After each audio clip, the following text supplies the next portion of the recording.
Well, ladies and gentlemen, it's a special treat for us this year to have the President join all of us for the diplomatic reception.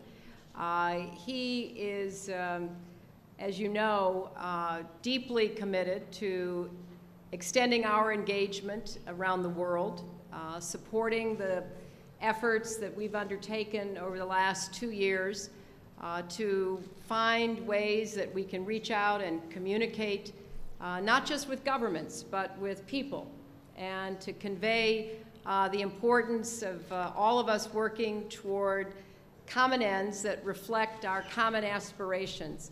So it is a particular honor and delight for me to introduce to you the President of the United States. Thank you. Thank you. Thank you. Thank you so much. Thank you.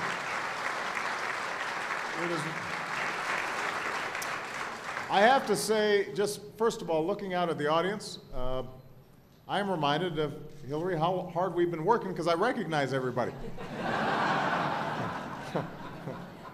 I've seen all of you here. I've seen you in your home countries. And we are grateful to you. First of all, thanks not only to Hillary for her gracious introduction, but I think there's a consensus building that this may be one of the best Secretaries of State we've ever had in this country's history.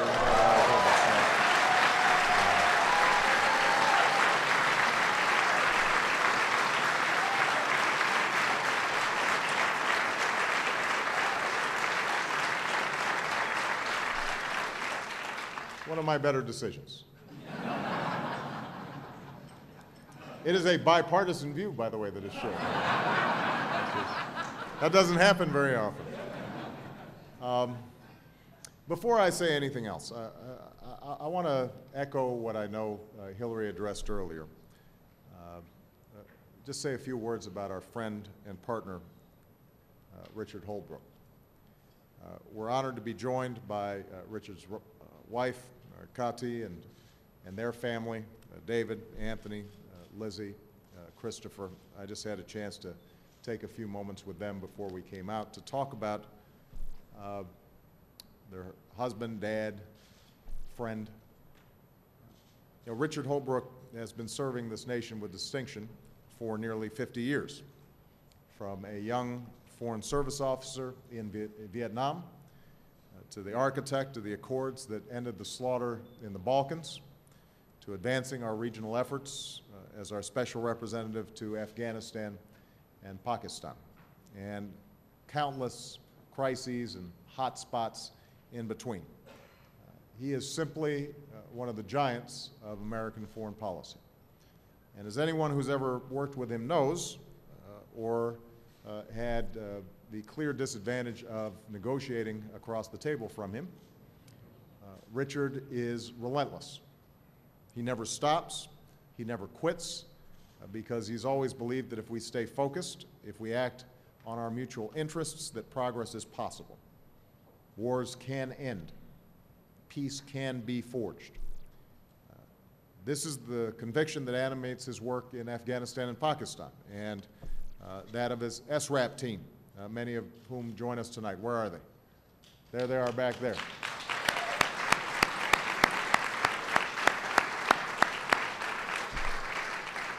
Richard recruited them, he mentored them, and I want you to know that in our meetings, he consistently gave you guys unbelievable credit. He was so proud and is so proud of the work that you do. And I thank you for all the progress that we're making in that region, which is so vital to our national security. So tonight, we're all praying for Richard's recovery. To Kati and the family, our thoughts are with you. And I know that everyone here joins me when I say that America is more secure and the world is a safer place because of the work of Ambassador Richard Holbrooke. So Michelle and I, to the entire family, just know we are thinking and praying for you, you and for Richard every single day. And he is a tough son of a gun, so we are confident as hard as this is, that he is going to be putting up a tremendous fight. Now, part of the reason that Hillary Clinton wanted Richard as part of her team is because she too is relentless. She too is tough. She too does not quit. She recently pulled off what one journalist called a Central Asian hat trick. She went to Kazakhstan, Kyrgyzstan, and Uzbekistan, and then she threw in as a bonus Bahrain. And because of the time differences, she was able to accomplish this all in one day. Despite the jet lag, she has not lost her sense of humor. She recently cautioned foreign publics against watching too much American TV because she said, you'd think that we Americans spend all our time wrestling and wearing bikinis.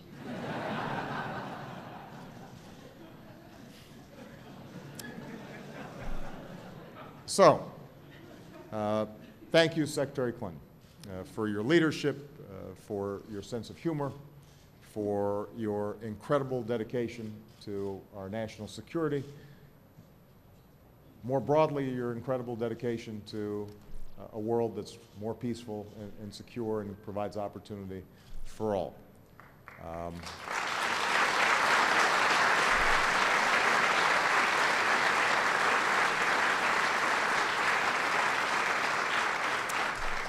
Now, I wanted to be here tonight. I'm grateful for the invitation, despite the fact that, as I said, I've met most of you. I've had a chance to work with many of you.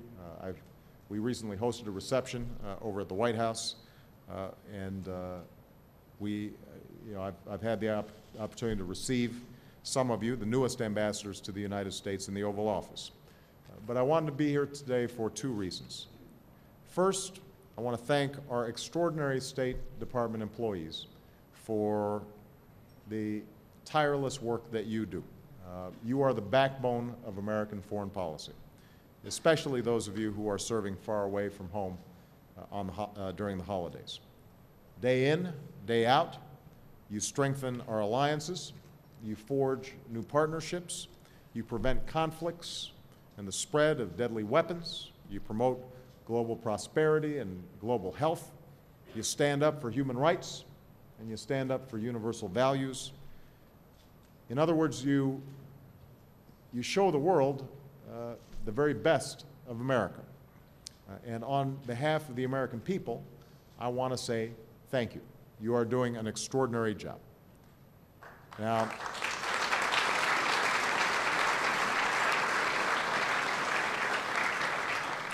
the other reason I want to be here was to say how much the United States values the partnerships and friendships of the nations that are represented here. As you know, my administration has pursued a new era of engagement around the world, an engagement that's grounded in mutual interest and mutual respect. It depends on trust. It depends on candor. That's the essence of our diplomacy and the essence of our partnerships. And our commitment to diplomacy, to building partnerships of mutual interest and mutual respect, is going to remain a fundamental cornerstone of our foreign policy. It will not change because not only is it right for America, but it's right for the world. And let me say that our engagement includes building partnerships between our peoples. That's what Michelle and I worked to do during our recent visit to India, for example, which occurred during Diwali. As many of you have seen, during a Diwali celebration with some of the school children, Michelle joined in the dancing. So did I. The difference was she was good.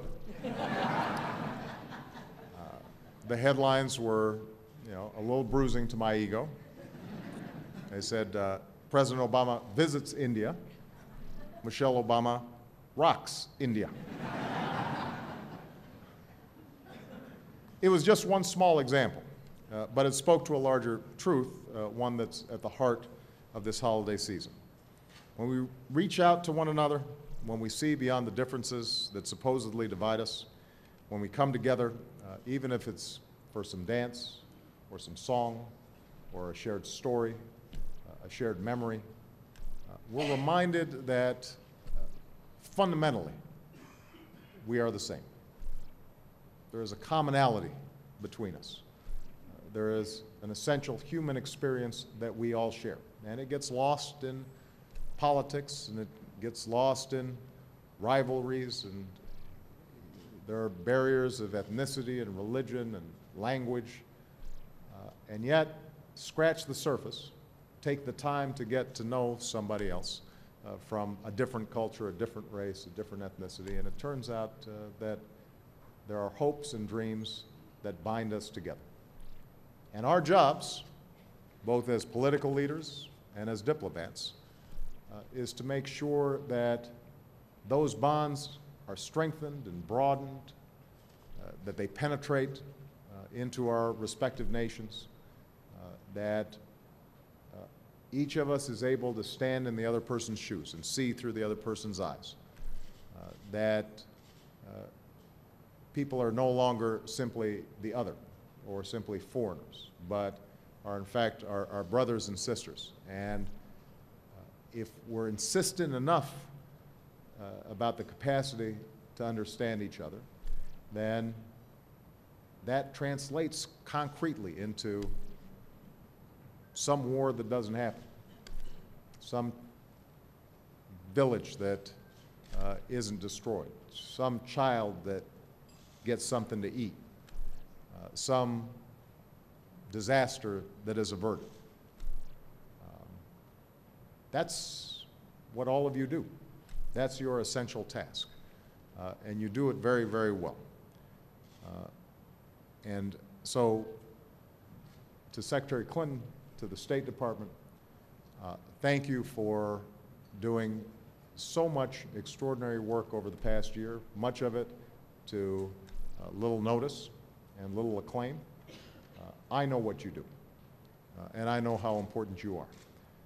And to the diplomats and dignitaries from our friends and partners around the world, let me say to you that we are absolutely confident that in the new year we will have more opportunities to work together, and that if we stay focused on our task, then the world's going to be a better place for our children and our grandchildren.